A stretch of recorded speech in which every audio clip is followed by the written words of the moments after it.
Shock and horror as the Eastern Cape bus crash claims 25 lives.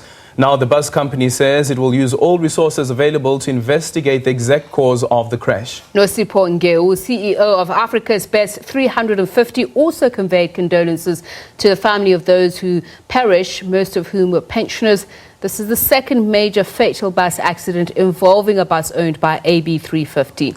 Another accident in 2015 near Willowvale claimed 36 lives. Reporter Yanga Funani has been tracking this tragic story.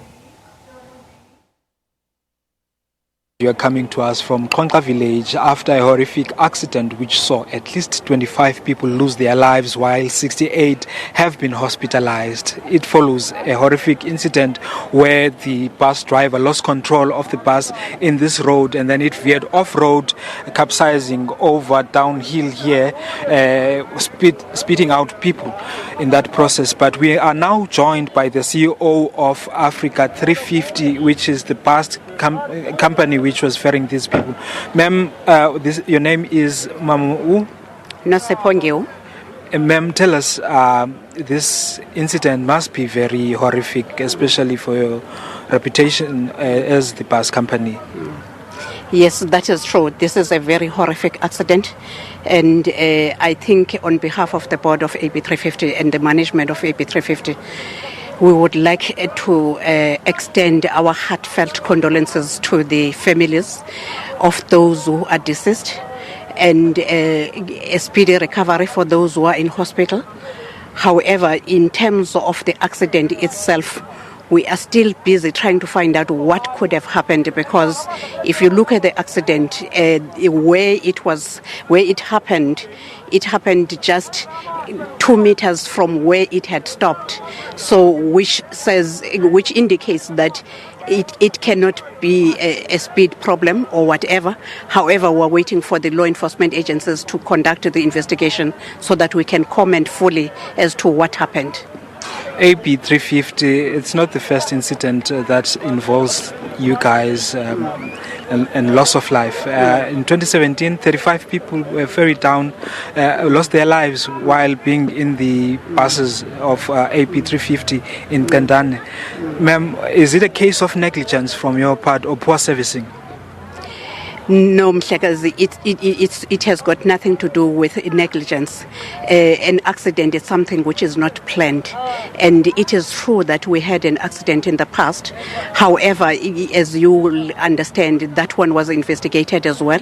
And the company itself was not at fault. It was a pure accident.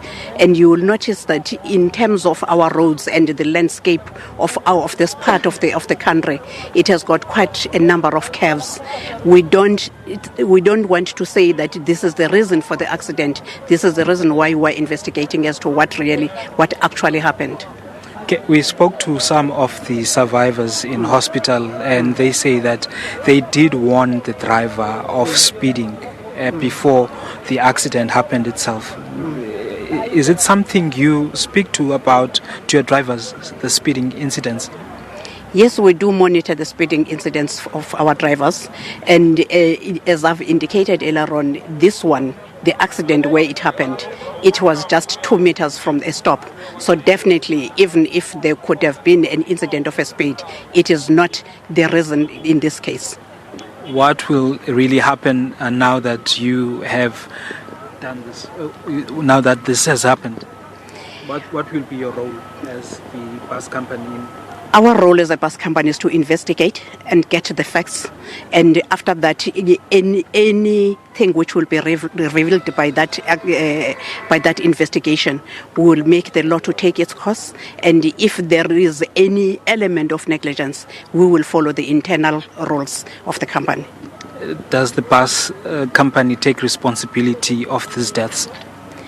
At the moment, we cannot take a responsibility because we don't know what has happened. But we are feeling for the people who have lost their lives here, because no one planned that somebody else should lose his or her life while going to do the shopping for their families. So the responsibility will be something which will come after the investigation has been dealt with.